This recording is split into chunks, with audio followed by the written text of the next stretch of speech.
Friend, हमारे channel में आप सभी का स्वागत है। बाबा गोरखनाथ जी और रानी के अहंकार का विनाश। प्रचलित कथा। भारत की भूमि सदैव से संतों, महापुरुषों और योगियों की तपोभूमि रही है। इनमें से एक महान योगी थे बाबा गोरखनाथ जी। गोरखनाथ जी ने केवल एक संत ही नहीं बल्कि अद्वितीय योग बल के धनी थे। उन्होंने मानव जीवन को सत्य, तप, योग और विनम्रता का मार्ग दिखाया। उनके जीवन में कई ऐसी घटनाएं घटी जो आज भी लोगों को अहंकार त्यागने की प्रेरणा देती है।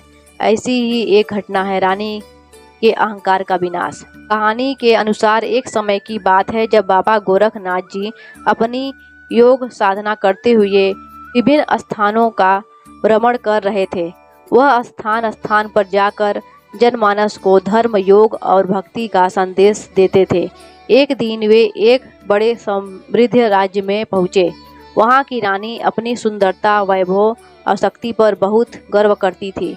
उसे लगता था कि उसके राज्य में आने वाला हर व्यक्ति उसकी सेवा में झुकना चाहिए। जब रानी को पता चला कि कोई साधु नगर के बाहर ठहरा है और उसने राजमहल में आकर न तो प्रणाम किया और न ही कोई भेंट अर्पित की, तो उसका अहंकार आहत हो गया। उसने अपने सैनिकों को आदेश दिया कि उस साधु को महल में बुलाया जाए। सैनिकों ने बाबा गोरखनाथ जी के पास जाकर रानी का संदेश सुनाया, परंतु बाबा गोरखनाथ जी ने शांत स्वर में उत्तर दिया, जो अपने अहंकार में डूबा है उसके द्वार पर जाना योगी का धर्म नहीं है। यदि रानी को कुछ जानना है तो उसे स्वयं आकर विनम्रता से प्रश्न करना चाहिए। यह उत्तर सुनकर सैनिकों को क्रोध आया, लेकिन बाबा गोरखनाथ की तेज देखकर वे कुछ न कह सके और वापस लौट गए। जब सैनिकों ने रानी को बाबा गोरखनाथ जी का उत्तर सुनाया तो रानी का क्रोध 7वें आसमान पर पहुंच गया। उसने अपमानित महसूस किया और तुरंत आदेश दिया कि साधु को बंदी बनाकर महल में लाया जाए।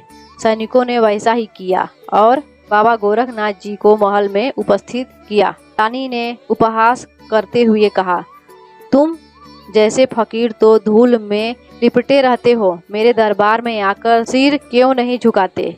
क्या तुम्हें अपने स्थान का ज्ञान नहीं? बाबा गोरखनाथ जी ने मुस्कुराते हुए कहा, रानी, जो स्वयं माटी में हो उसे क्या किसी अन्य से सिर झुकवाने का अधिकार है? माटी से जन्मा शरीर और माटी में विलीन हो जाने वाला अहंकार किस काम का? रानी ने यह सुनकर बाबा गोरखनाथ जी का मजाक उड़ाया और उन्हें तुच्छ समझकर अपमानित करने लगी। उसने कहा, अगर तुम्हारे पास कोई शक्ति है तो दिखाओ, नहीं तो मेरी संता के सामने झुको। बाबा गोरखनाथ जी ने चुपचाप अपनी सिद्धि से एक छोटी सी कृपा दिखाई। उन्होंने महल के एक कोने में रखे जल पात्र की ओर संकेत किया और कहा, देखो। अचानक वह जल पात्र बढ़ते बढ़ते इतना विशाल हो गया कि उसमें पूरा महल समाने लगा। दरबारियों और रानी ने भयभीत होकर देखा कि महल जल में डूब रहा है। चारों ओर हाहाकार मच गया। रानी कांपते हुए बाबा गोरखनाथ जी के चरणों में गिर गई और क्षमा याचना करने लगी। रानी ने रोते हुए कहा, हे महापुरुष, मैं अपने अहंकार में अंधी हो गई थी। कृपया करके मुझे क्षमा करें और इस संकट से बचाएं। बाबा गोरखनाथ जी ने उसे करुणा से देखा और शांत स्वर में बोले, जिसके भीतर अहंकार है वह सच्चे सुख और शांति को कभी प्राप्त नहीं कर सकता। अहंकार विनाश का कारण बनता है। इसके बाद बाबा गोरखनाथ जी ने अपने योग बल से सब कुछ पूर्ववत कर दिया। महल भी सुरक्षित हो गया और रानी ने अपनी भूल स्वीकार करते हुए बाबा जी से आशीर्वाद मांगा। इस घटना के बाद रानी पूरी तरह बदल गई। उसने राजसी, ठाड़-बाड़ और अहंकार का त्याग कर दिया। वह प्रजा की सेवा में जुट गई और सच्चे धर्म और भक्ति का मार्ग अपनाया। रानी ने बाबा गोरखनाथ जी को अपना गुरु स्वीकार किया और जीवन भर साधना और सेवा में लीन रहने लगी। यह कथा हमें सिखाती है कि अहंकार व्यक्ति का सबसे बड़ा शत्रु है। चाहे वह संता का अहंकार हो, सौंदर्य का, धन का या ज्ञान का, अहंकार से पतन निश्चित है।